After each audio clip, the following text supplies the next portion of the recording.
Nandito ako guys sa Costco kasi bibili kami ng cake para sa birthday party ng anak ko. Kasi meron ditong murang cake.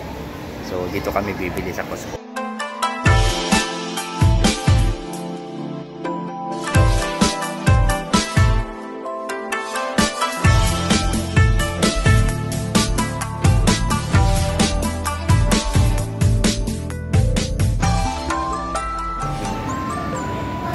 At bumili na rin kami ng mga iba pang mga gusto namin kainin dito.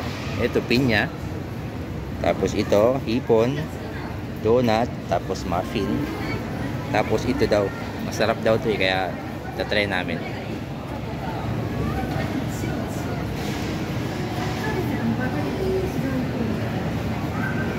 Ito yung mga cake dito. And then ayun pa. Meron pa kasing pumipili eh.